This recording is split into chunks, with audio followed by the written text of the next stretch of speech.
Assalamualaikum warahmatullahi wabarakatuh.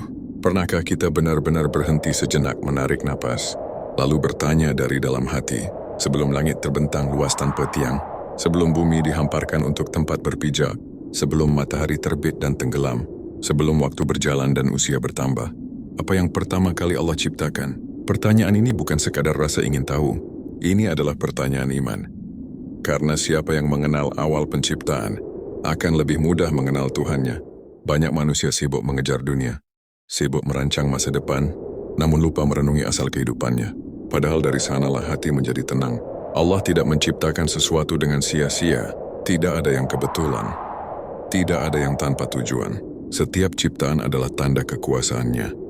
Ketika Allah memulai penciptaan, itu bukan hanya tentang alam semesta, tapi tentang pesan besar bagi manusia, bahwa hidup ini diatur, bahwa hidup ini berada dalam genggamannya. Maka pada bab pertama ini, kita diajak untuk merendahkan hati, menyadari betapa kecil diri kita, dan betapa maha besarnya Allah.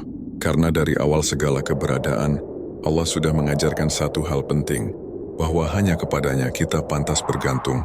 Setelah kita merenungi awal penciptaan, ada satu keyakinan yang harus ditanamkan kuat dalam hati. Allah ada sebelum segalanya, sebelum langit diciptakan, sebelum bumi dihamparkan, sebelum cahaya dan kegelapan. Bahkan sebelum waktu itu sendiri ada, Allah tidak membutuhkan ruang, tidak membutuhkan tempat, tidak bergantung pada apapun. Dialah Allah yang maha awal, yang tidak memiliki permulaan. Banyak manusia bertanya, siapa yang menciptakan Allah? Padahal pertanyaan itu lahir dari keterbatasan akal, karena akal manusia hanya mampu memahami apa yang memiliki awal dan akhir. Sedangkan Allah tidak bermula dan tidak berakhir. Ketika akal tidak mampu menjangkau, disitulah iman mengambil peran. Semakin kita mengenal sifat Allah, semakin runtuh rasa sombong dalam diri, karena kita sadar, kita hanyalah makhluk yang lemah, yang hidup karena dikehendakinya. Maka sebelum membahas ciptaan pertama, tanamkan keyakinan ini dalam hati, bahwa Allah adalah sumber dari segalanya, dan kepadanya lah segala sesuatu akan kembali. Ketika kita bertanya, apa yang pertama kali Allah ciptakan? Para ulama tidak menjawabnya dengan satu suara. Bukan karena Al-Quran dan hadits tidak jelas. Bukan pula karena mereka ragu terhadap kebenaran, tetapi karena luasnya ilmu Allah dan dalamnya makna penciptaan itu sendiri.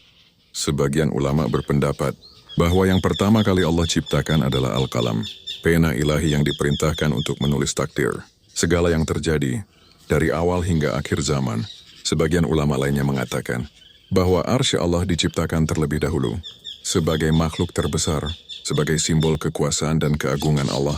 Dan ada pula ulama yang menjelaskan bahwa air telah ada sebelum langit dan bumi, sebagai asal dari kehidupan, dan sebagai bagian dari tatanan awal penciptaan.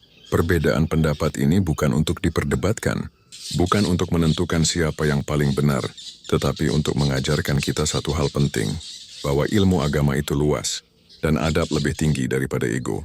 Yang paling penting bukan urutannya, tetapi keyakinan bahwa semua ciptaan ada karena kehendak Allah dan berjalan sesuai ketetapannya. Ketika kita memahami ini, hati menjadi lebih tenang dan iman menjadi lebih kokoh. Rasulullah bersabda, sesungguhnya yang pertama kali Allah ciptakan adalah Al-Qalam. Hadis ini membuka tabir besar tentang kehidupan, bahwa sebelum kita lahir ke dunia, sebelum kita mengenal bahagia dan luka, takdir sudah lebih dahulu ditetapkan oleh Allah. Allah berfirman kepada Al-Qalam, wahai Qalam, tulislah. Maka Al-Qalam menulis segala sesuatu yang akan terjadi, dari detik pertama penciptaan hingga hari kiamat tiba. Ditulisnya rezeki, ditulisnya umur, ditulisnya pertemuan dan perpisahan, bahkan langkah-langkah kecil yang kita jalani hari ini. Namun jangan salah memahami, takdir bukan alasan untuk menyerah, takdir bukan pembenaran untuk bermalas-malasan. Justru takdir adalah sumber ketenangan, karena apa yang melewati kita tidak akan pernah menjadi milik kita, dan apa yang menjadi milik kita tidak akan pernah tertukar. Ketika doa belum terkabul, ketika usaha terasa berat, ketika hidup tidak berjalan sesuai rencana, ingatlah satu hal, Allah maha mengetahui, Allah maha adil, dan Allah maha penyayang. Takdir ditulis, bukan untuk melemahkan iman, tetapi untuk menguatkan hati, agar kita tetap melangkah dengan yakin dan penuh harap. Setelah Allah menciptakan Al-Qalam, Allah juga menciptakan arsy, makhluk yang paling besar dan paling agung. Allah berfirman dalam Al-Quran, dan arsy-Nya berada di atas air. Ayat ini memberi isyarat yang dalam, bahwa sejak awal penciptaan kekuasaan Allah sudah sempurna, tidak bertambah, dan tidak berkurang. Arsy bukanlah tempat bagi Allah, karena Allah tidak membutuhkan tempat. Justru arsy-lah yang bergantung kepada Allah. Arsy diciptakan sebagai tanda bahwa seluruh alam semesta berada di bawah kekuasaannya. Setinggi apapun kedudukan manusia, sehebat apapun jabatan yang dimiliki, semua tetap kecil di hadapan Allah. Jika arsy yang begitu besar saja tunduk dan patuh kepada Allah, maka manusia yang lemah ini seharusnya lebih tunduk dan taat. Arsy mengajarkan kita satu pelajaran penting, bahwa kekuasaan sejati tidak pernah menjauhkan dari kerendahan hati. Justru semakin tinggi kedudukan, semakin besar rasa tunduk kepada Allah. Setelah Allah menciptakan arsy, Allah juga menciptakan air, sesuatu yang tampak sederhana, namun menjadi sumber dari seluruh kehidupan. Allah berfirman, "Dan dari air kami jadikan segala sesuatu yang hidup." Ini menunjukkan bahwa sejak awal penciptaan Allah telah menyiapkan kehidupan, bukan kehancuran, bukan kebinasaan. Air mengajarkan kita banyak hal. Ia lembut, ia tenang, namun memiliki kekuatan besar. Air tidak memaksa, tapi mampu menembus batu, tidak keras, tapi mampu mengubah bentuk bumi. Begitulah seharusnya iman, tenang dalam hati, lembut dalam sikap, namun kuat dalam keyakinan. Ketika hidup terasa kering, ketika hati terasa gersang, kita diingatkan oleh air bahwa rahmat Allah selalu mengalir. Tugas kita hanyalah membuka hati, agar kehidupan itu kembali hidup, dengan iman, dengan syukur, dan dengan ketaatan. Dari kisah tentang ciptaan pertama Allah, sesungguhnya Allah sedang mengajarkan kita, bukan hanya tentang asal-usul alam semesta, tetapi tentang cara menjalani kehidupan. Jika sejak awal saja Allah sudah menulis takdir, sudah menetapkan aturan, sudah menyusun kehidupan dengan rapi, maka tidak ada satu pun kejadian dalam hidup kita yang terjadi secara kebetulan. Rezeki yang kita terima hari ini, ujian yang kita rasakan hari ini, pertemuan dan perpisahan yang kita alami, semuanya berada dalam pengawasan Allah. Kesadaran ini seharusnya melahirkan ketenangan, bukan kemalasan, melahirkan harapan, bukan keputusasaan ketika berhasil. Ingat bahwa itu titipan, bukan milik mutlak ketika gagal. Ingat bahwa itu pelajaran, bukan hukuman. Allah tidak pernah menulis takdir untuk menyakiti hambanya. Allah menulis takdir untuk membentuk jiwa yang kuat dan sabar. Maka jalani hidup dengan iman, bergerak dengan usaha, dan berakhir dengan tawakal.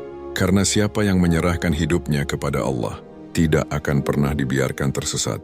Pada akhirnya, ketika kita berbicara tentang ciptaan pertama Allah, sesungguhnya kita sedang diajak untuk mengingat dari mana kita berasal dan kemana kita akan kembali. Allah adalah Al-Awwal yang maha awal, sebelum segala sesuatu ada. Dan Allah adalah Al-Akhir yang maha akhir, ketika segala sesuatu berakhir. Kita datang ke dunia tanpa membawa apa-apa. Tanpa membawa apa-apa pula, kecuali iman dan amal. Maka jika hari ini kita masih diberi napas, masih diberi kesempatan, itu adalah tanda kasih sayang Allah. Jangan tunda taubat, jangan remehkan kebaikan, dan jangan merasa jauh dari rahmat Allah.